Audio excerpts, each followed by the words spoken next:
Shalom saudara yang dikasihi Tuhan.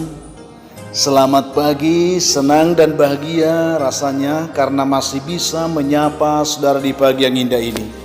Doa dan harapan saya saudara, bahwa saudara semua dalam keadaan sehat, dalam keadaan baik, penuh sukacita diberkati Tuhan untuk sepanjang hari ini. Itu harapan saya.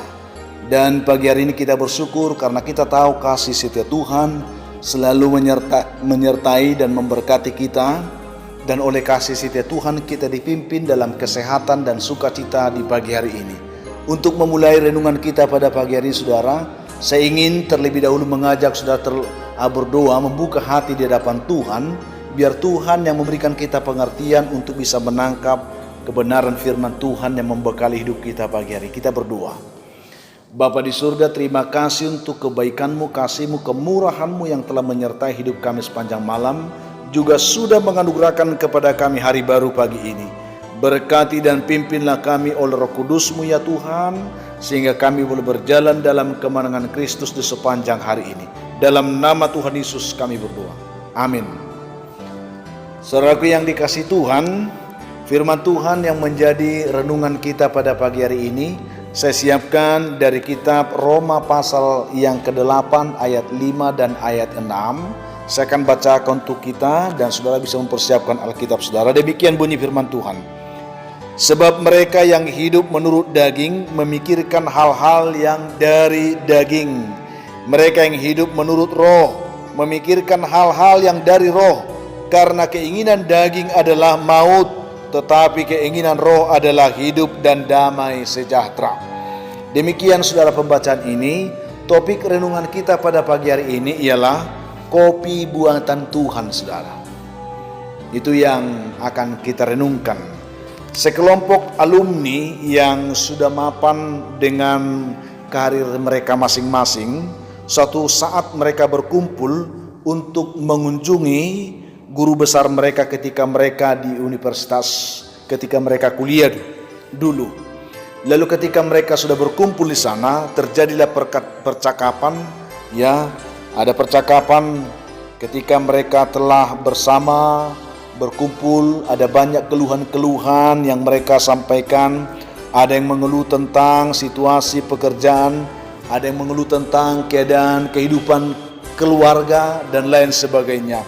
Ada banyak yang mengeluhkan tentang stres dalam menghadapi semua kenyataan kehidupan yang terjadi dalam berbagai macam karir yang mereka kerjakan. Lalu untuk menawarkan kopi kepada tamunya itu saudara, sang profesor itu pergi ke dapur. Lalu di dapur dia kembali dengan seceret atau seteko atau seketel besar kopi dengan bermacam-macam cangkir yang dibawa dalam berbagai-bagai bentuk, ya. Ada yang harganya mahal, beberapa dari cangkir itu bentuknya ada yang cantik dan seterusnya.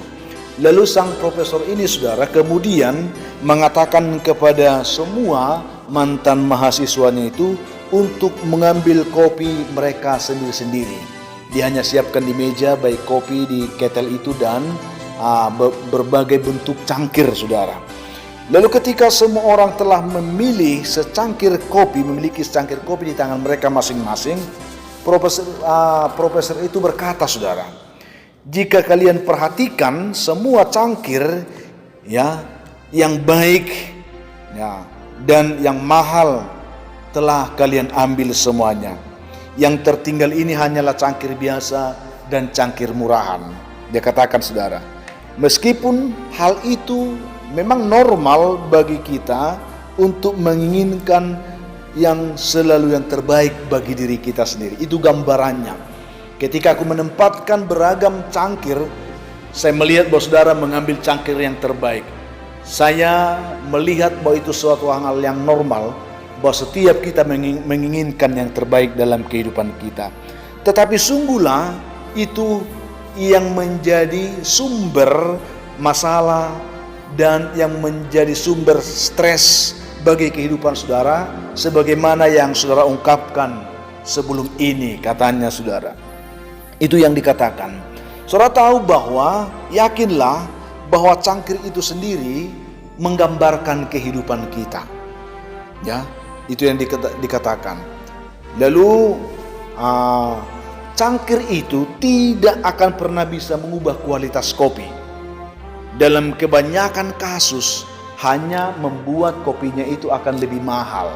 Sehingga kalau kita pergi di tempat-tempat nongkrong minum kopi di kafe atau di mana, yang membuat kopi itu sebenarnya lebih mahal hanya wadahnya, cangkirnya. Kalau cangkirnya berbentuk cangkir yang mahal, sepertinya itu akan mempengaruhi harga kopi atau teh yang kita minum di situ. Itu yang dikatakan saudara. Lalu padahal yang kalian semua benar-benar inginkan adalah menikmati kopi, bukan menikmati cangkir. Bukan menikmati cangkir saudara. Tetapi dengan sadar saudara telah memilih cangkir terbaik, dan kemudian Anda mulai melirik cangkir masing-masing, memperhatikan cangkir yang masing-masing pegang. Bukan kopinya lagi yang kalian pikirkan, dikatakan saudara. Saudara ini kasih Tuhan, dia katakan, profesor ini katakan begini lagi. Sekarang perhatikan ini lanjutnya. Hidup ini sama dengan kopi ini. Sementara pekerjaanmu, uangmu, profesimu, dan keluargamu sama dengan cangkir itu, dia katakan. Mereka hanyalah alat untuk memegang atau untuk menopang kehidupan saudara. Dan jenis cangkir yang kita miliki tidak mendefinisikan atau mengubah kualitas hidup kita. Karena kualitas hidup kita itu adalah diri kita sendiri. Sementara jenis cangkir tadi itu merupakan bagian-bagian pelengkap yang menopang diri kita sendiri. Kalau kualitas diri kita tidak akan pernah bisa akan berubah atau digeser oleh karena embel-embel atau penopang yang dikatakan itu. Akhirnya betapa sering kita hanya berkonsentrasi pada cangkirnya saja. Dan akhirnya kita gagal untuk menikmati kopi yang telah Tuhan berikan kepada masing-masing kita. Kopi itu anugerah Tuhan bagi hidup kita saudara. Diri kita sendiri. Ada hal-hal yang Tuhan titip dalam diri kita yang kita abaikan sering. Hanya karena kita melihat cangkir-cangkir yang tersedia, yang ditawarkan, atau mungkin yang kita dapatkan. Itu yang terjadi.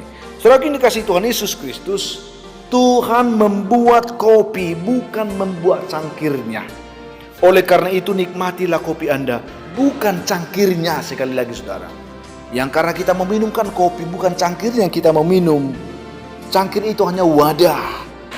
Ingat saudaraku, orang-orang yang paling bahagia dalam hidupnya tidak harus memiliki yang terbaik dari segala sesuatu. Tidak selalu harus memiliki yang terbaik dari semua yang ada. Tidak. Mereka itu hanya perlu membuat yang terbaik dari segala yang mereka miliki dari hidupnya. Itulah orang bahagia. Dia perlu memahami apa yang ada pada dirinya dan membuat segala sesuatu yang terbaik dengan apa yang ada itu. Maka kita akan bahagia. Itu yang dikatakan saudara. Bukan, sekali lagi, harus memiliki yang terbaik dari segala sesuatu yang ada. Itu akan membuat kita tambah stres seperti yang dialami oleh orang ini. Tetapi berusaha membuat segala yang terbaik dari segala yang kita miliki dalam diri kita. Itu yang perlu saudara. Jadi dengan sederhana, hiduplah dengan sederhana saudara. Hiduplah dengan bermurah hati kepada orang lain. Pedulilah satu sama lain saudara.